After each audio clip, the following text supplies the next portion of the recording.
السلام علیکم ناظرین، پروگرام چائے کی پیالی میں خوش آمدید۔ میں ہوں آپ کی میزبان حرین تبسم اور میرے ساتھ موجود ہیں ڈاکٹر طارق ہاشمی صاحب۔ السلام علیکم سر، ملک میں عام انتخابات ہو چکے ہیں، لیکن ہم دیکھ رہے ہیں کہ الیکشنز کے بعد بھی خاصی گہما گہمی ہے۔ سوشل میڈیا پہ دیکھ لیں یا ہم کسی کے پاس بھی بیٹھ جائیں تو اس کی گفتگو کا موضوع یہی ہوتا ہے۔ تو سوال کی جانب آنے سے پہلے میں چاہوں گی کہ آپ کچھ تصاویر دیکھ لیں جس سے میرا جو سوال ہے وہ مزید واضح ہو جائے گا۔ جی ضرور۔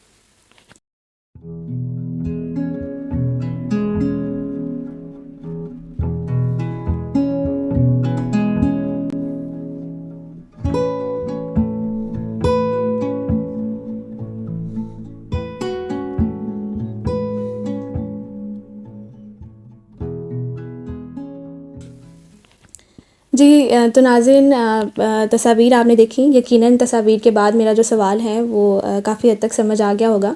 سر، ہم دیکھ رہے ہیں کہ مختلف پارٹیوں نے اپنے اپنے قائد کی جو ایک شباہت ہے وہ قائد اعظم کے ساتھ قرار دی ہے، اور مختلف پارٹیوں میں ایک پارٹی تو ایسی بھی ہیں کہ جنہوں نے اپنی ایک خاتون جو رہنما ہے ان کو جو ہے وہ ان کی مشابہت جو ہے وہ فاطمہ جناح سے جوڑی ہے۔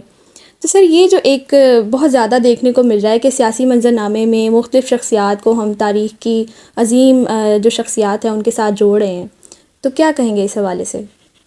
اچھا، تصویریں تو بہت دلچسپ تھیں اور میرا ذاتی خیال یہ ہے کہ اس طرح کی کچھ تصاویر آپ بھی بنائیں، کیونکہ میں دیکھتا ہوں کہ بعض میرے جو طالب علم ہیں وہ مجھے کہتے ہیں سر آپ کی جو شباہت ہے وہ علامہ اقبال سے ملتی ہے۔ تو میرا خیال ہے آج کے بعد آپ بھی نہ مجھے سر کہنے کے بجائے شاعر مشرق یا حکیم الامت کہہ کے پکارا کریں، ٹھیک ہے؟ دیکھیں حرین، بات یہ ہے کہ قباحت کوئی نہیں ہوتی کہ آپ اپنی جو الیکشن کمپین ہے اس میں جو آپ کے وہ تاریخ کے رہنما، جو آپ کے خوابوں کا مرکز ہیں، جو آپ کا آدرش ہیں، ٹھیک ہے، جو آپ کے نظریے سے اس کو تقویت ملتی ہے ان کی تصویر لگانے سے، تو آپ لگائیے، اس میں کوئی حرج والی بات نہیں ہے۔ لیکن یہ جو رجحان ہے اس پر چند ایک پہلوؤں سے میں بات کرنا چاہوں گا۔ ایک تو یہ ہے کہ یہ جو ہیرو کا سفر ہوتا ہے، جیسے ہمارے ہاں رک گیا ہے نا، یعنی ہم نے کہیں بھی اپنے ہیروز کا ذکر کرنا ہو تو ہم عموماً 1947 میں جن رہنماؤں نے ایک بڑا کردار ادا کیا تھا یا اس سے پہلے جن لوگوں نے آزادی کی تحریک میں حصہ لیا تھا تو ہم ان کو بطور ہیروز پیش کرتے ہیں۔ اب سوال یہ ہے کہ کیا 70-80 برسوں کی تاریخ میں ہم نے کوئی ہیرو نہیں پیدا کیا؟ نہیں پیدا کیا تو کیوں نہیں پیدا کیا؟ اور اگر پیدا کیا ہے تو ہم ان کو تسلیم کیوں نہیں کرتے؟ تو ایک تو میرا ذاتی خیال یہ ہے کہ ہمارا جو ہیرو کا سفر ہے وہ رک گیا ہے، یا اگر رکا نہیں ہے تو ہم نے اسے تسلیم نہیں کیا۔ خیر، یہ تو ایک الگ پہلو ہے۔ جو آپ کا سوال ہے ان تصویروں کی روشنی میں ذاتی طور سے یہ سمجھتا ہوں کہ یہ جو شباہت ہوتی ہے یہ تو کسی بھی وجہ سے بھی پیدا ہو جاتی ہے۔ آپ اردو ادب کے طالبہ ہیں تو ہمارے شاعروں نے متفرق تشبیہات دی ہیں، پنکھڑی گلاب کی سی ہے تو وہ ایک شباہت اس سے ملتی ہے، لیکن محض تھوڑی سی خط و خال کی مشابہت، یا آپ کیا کہتے ہیں ایک کراکلی ٹوپی پہن لیں اور آپ کہیں میں قائد اعظم بن گیا ہوں، یا آپ کیا کہتے ہیں قائد اعظم کی طرح جو ہے آپ شیو کرتے ہیں تو آپ کہتے ہیں کہ جی میں بھی اب قائد اعظم کی طرح ہوں، یا جیسے آپ نے ایک سیاسی پارٹی کی جانب اشارہ کیا کہ جیسے قائد اعظم کی بہن جو تھیں وہ ان کے ساتھ سیاسی سفر میں اور جوہد کی کاوشوں میں ان کے ساتھ شریک تھیں، تو ایک سیاسی لیڈر جو ہے انہوں نے بھی اپنی بہن کو یہ کہہ دیا کہ وہ بھی فاطمہ جناح ہیں۔ یہ ایک ایموشنلی ایکسپلائٹیشن کے سوا کچھ نہیں ہے، یہ ایک جذباتی استحصال ہے لوگوں کا۔ شباہت کیا ہوتی ہے، کبھی آپ اس پہ غور کیجئے۔ اچھا، میں اس پر مزید بات کرنے سے پہلے صرف شباہت نہیں، بعض اوقات یہ ہے کہ کوئی لیڈر چند دنوں کے لیے جیل چلا گیا ہے تو وہ چے گویرا ہو گیا ہے، وہ نیلسن منڈیلا ہو گیا ہے، کوئی ملک سے چند روز باہر رہ آیا ہے کسی بھی وجہ سے تو اسے بھی بین الاقوامی طور پر جو ہے جد و جہد کرنے والے عظیم قائدین کے ساتھ جو ملا دیا جاتا ہے، فلاں جو ہے وہ آیت اللہ خامنائی ہو گیا ہے۔ بات یہ ہے کہ ایران کے یہ جن رہنما کا میں نے نام لیا ہے، یا چے گویرا ہوں یا نیلسن منڈیلا ہوں، ان کی تو جو قربانیاں ہیں، ان کی تو جد و جہد ہے، وہ تو ایسی ہے کہ ہمارے اہل سیاست تو سوچیں بھی تو کیا کہتے ہیں ان کو اپنی اوقات جو ہے وہ یاد آ جائے۔ تو اسی طرح قائد اعظم ہیں، اسی طرح اقبال ہیں، تو ان کی تو جو جہد ہے وہ تو مسلسل جہد ہے۔ تو ہمارے اہل سیاست نے تو اس طرح جو جس کو کہتے ہیں قربانیاں نہیں دی ہیں۔ اچھا، قربانیاں نہیں دی ہیں، میں یہاں تھوڑی سی کریکشن کر لوں۔ قربانی نہ دینا یا قربانی دینا کیا ہوتا ہے؟ یعنی اگر آپ اقتدار کی خاطر چند روز جیل گئے ہیں تو یہ قربانی نہیں ہے۔ اگر آپ اقتدار کی خاطر چند روز آپ کو ملک سے باہر گزارنا پڑ گیا ہے تو یہ جو ہے اس کو بھی قربانی نہیں کہتے ہیں۔ یعنی قربانیاں جو ہوتی ہیں وہ دی جاتی ہیں کسی بڑے مقصد کی خاطر، کسی عظیم مقصد کی خاطر۔ تو ہمارے ہاں یہ جو شباہت ہے، ایک تو صرف شکلوں کی بنیاد پہ، صورتوں کی بنیاد پہ قرار دے دی جاتی ہے، یا تھوڑے بہت عمل کی بنیاد پہ قرار دے دی جاتی ہے۔ اصل شباہت تو یہ ہے کہ آپ کی جو سیرت و کردار ہے وہ ان جیسی ہو جائے، آپ جھوٹ نہ بولتے ہوں، آپ اپنے اصول پہ قائم رہنے والے ہوں۔ آپ تو آج دیکھیے کہ آپ کے تو کسی بھی سیاسی لیڈر کے صرف سال پہلے کی، 2 سال پہلے کی ویڈیوز بھی اگر سامنے لے آئی جائیں تو ان کے موجودہ جو اقوال ہوتے ہیں ان کے ساتھ ایک تضاد ہوتا ہے، اور پھر آپ لوگوں کو یہ کہتے ہیں کہ جی میں قائد اعظم محمد علی جناح ہوں، ٹھیک ہے، اس لیے کہ میں نے کراکلی ٹوپی پہنی ہوئی ہے۔ آپ کیا کہتے ہیں میری بہن ہے تو اس کو جو ہے آپ قرار دیں کہ یہ فاطمہ جناح ہے۔ دیکھیے آپ نے جتنی تصویریں دکھائی ہیں، ذرا میرا اشارہ کسی ایک سیاستدان کی طرف نہیں ہے۔ ہمیں یہ جو جذباتی استحصال ہے اس کا بھی لوگوں کو شعور دینا چاہیے، یا لوگوں کو شعور ہونا چاہیے۔ اور پھر میں نے یہ بھی دیکھا ہے کہ جب اس طرح کی ایک تصویر جو ہے وہ مقبول ہوتی ہے تو اس کے بعد سب جو ہے لوگ جو اس کے ماننے والے ہوتے ہیں، ایک تو ہمارے سیاسی پارٹیوں کے جو وہ لوگ ہوتے ہیں یعنی پیروکار ہوتے ہیں، وہ بھی میں نے دیکھا ہے کہ وہ سیاسی ورکر کے بجائے اچھے خاصے جو ایک مریدین کا کردار ہے وہ ادا کرتے ہیں، جیسے ان کا جو رہنما ہے وہ کوئی روحانی پیشوا ہے، اور جو ان کے جو پیروکار ہیں وہ ان کے کیا کہتے ہیں ماننے والے ہیں، ٹھیک ہے۔ اب یہ جو ماننے والے کا لفظ ہے یہ بھی بڑا حساس ہے، ٹھیک ہے۔ جیسے ہم کہتے ہیں کہ فلاں مذہب کے لوگ فلاں پیغمبر کے ماننے والے ہیں، تو ہمارے ہاں بھی کچھ اسی طرح کی کیفیتیں ہمارے اہل سیاست پیدا کرنا چاہتے ہیں۔ تو سچی بات یہ ہے کہ میں ذاتی طور پر سیاسی عمل کا قائل ہوں۔ میں سیاستدانوں کے خلاف جو ایک بلا وجہ ایک پروپیگنڈا ہوتا ہے، میں اس کے بھی حق میں نہیں ہوں، لیکن چونکہ آپ نے ایک ایسے پہلو کی جانب اشارہ کیا ہے، ایسی آپ تصویریں ڈھونڈ کے لے آئی ہیں کہ جس سے مجھے تھوڑا سا بات کرنے کا موقع ملا ہے کہ یہ پہلو بہرحال درست نہیں ہے۔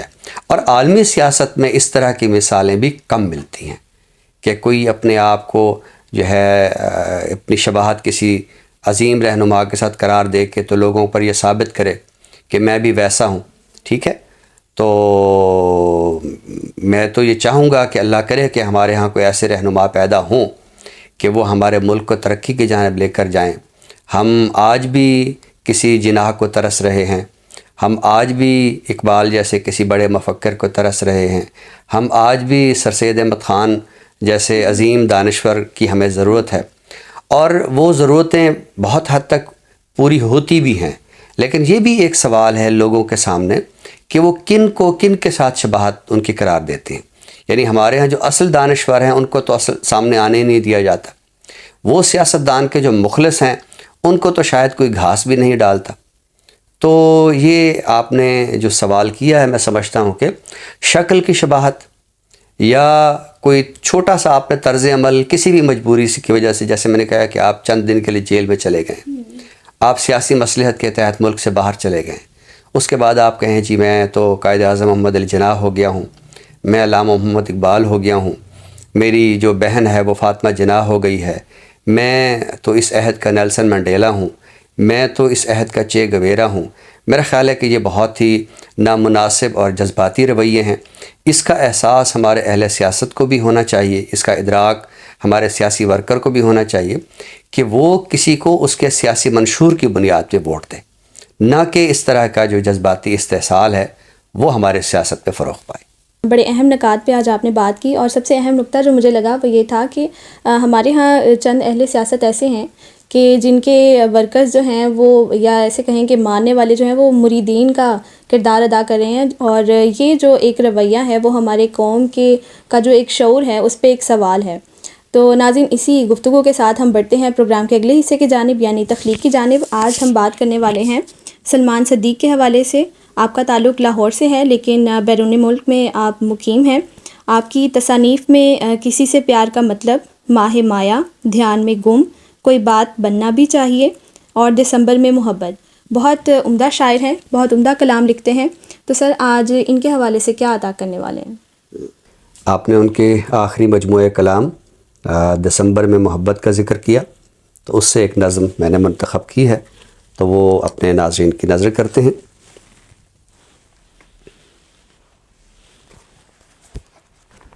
ہاں، یہ نظم کا عنوان ہے جدائی کے بندی خانے میں ملنے پر.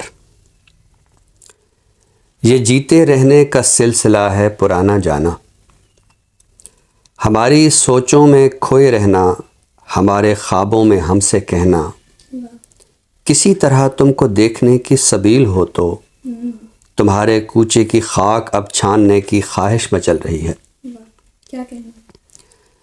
ہر آتے جاتے سے پوچھنا یہ کہ چلتے پھرتے کہیں ملا وہ، وہی جسے گزرے جاڑے میں دھند راس آئی، تو اس نے فوراً محبتوں کی تپش میں لپٹا پیام بھیجا کہ موسموں کے پروں سے جتنی ہوا گزرتی ہے صرف کہتی ہے آج ہی اپنا کام کر لو.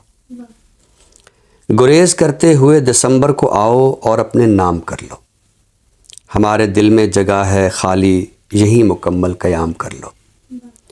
جو لفظ گم ہیں تو پھر نظر ہی سے ہم کو روشن سلام کر لو. سلام روشن تھا، لمحے اپنے تھے، دل میں وسعت بھی بے قراں تھی. گزشتہ سارے دسمبروں میں اسی دسمبر میں بند جاں تھی.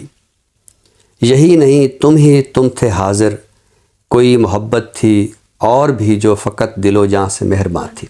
کیا کہنا، بہت خوب. اگر نہیں تھا گرہ میں کچھ تو بس ایک یہ کار بے بسی تھا، کہ رائے گانی ہی رائے گانی کا سلسلہ محور خوشی تھا. جدائی ساکن تھی، ہم رواں تھے، ٹھہر ہی جاتے کہیں خدایا، وہ وصل والے جو کارواں تھے. ہمارے پیشانیوں پہ لیکن ہمارے ہی فیصلے عیاں تھے. اب ایسا ہے تم جدائی کے اس طرف ہو برفیلی سل پہ بیٹھی، میں اس طرف دل کے بندی خانے میں قید تنہائی کاٹتا ہوں. تمہارے تپتے بدن کو اپنے خیال کی لو سے چھو رہا ہوں. نہ لو بھڑکتی ہے ایک پل کو، نہ سل پگھلتی ہے اور نہ قیدی کی قید کٹتی ہے. کیا سبب ہے کہ تم تمنا کے کچھ سرابوں میں محو ہو کے حرارت زندگی سے کچھ ربط ڈھونڈتی ہو، بدن کی پوروں کو میری انگلی سے چھو رہی ہو. بہت ہی عمدہ نظم آج آپ نے عطا کی. ناظرین، بڑھتے ہیں پروگرام کے آخری حصے کی جانب، یعنی کتاب کے تعارف کی جانب. تو سر، آج تعارف کے لیے کون سی کتاب پیش کریں گے؟ جدید تنقید کے منظرنامے پر ایک نام ہے ڈاکٹر عامر سہیل. آپ نہ صرف یہ ہے کہ اچھے نقاد ہیں بلکہ اچھے استاد بھی ہیں. آج کل وابستہ ہیں اسلامیہ یونیورسٹی بہاولپور سے، اور مجید امجد شناسی میں ان کا بڑا نام ہے. تو ان کی ایک تازہ تصنیف آئی ہے اکتساب کے نام سے، تو آج ہم اس کا تعارف جو ہے وہ اپنے ناظرین کو پیش کرتے ہیں. یہ تحقیقی و تنقیدی مضامین کا مجموعہ ہے.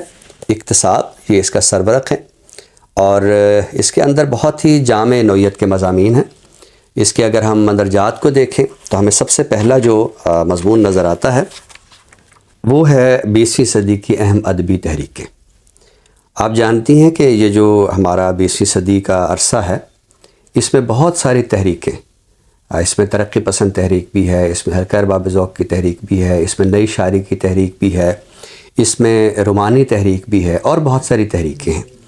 تو یہ تحریکیں ظاہر ہے کہ انہوں نے جنم تو یہاں سے لیا، لیکن یہ بھی ایک سوال ہے کہ کیا ان کا جو فکری سرمایہ ہے وہ خالصتاً اس مٹی کا خمیر ہے؟ تو اس طرح کے اور بہت سارے سوالات ہیں. میں یہ نہیں کہہ رہا کہ اس مٹی کا خمیر نہیں ہے، ظاہر ہے کہ ترقی پسند تحریک تھی تو وہ بھی یہاں کے مسائل کی وجہ سے، اور اسی طرح رومانیت ہے تو ہمارے ہاں ایک جو روشن خیالی ہے وہ بھی 20ویں صدی میں آئی ہے.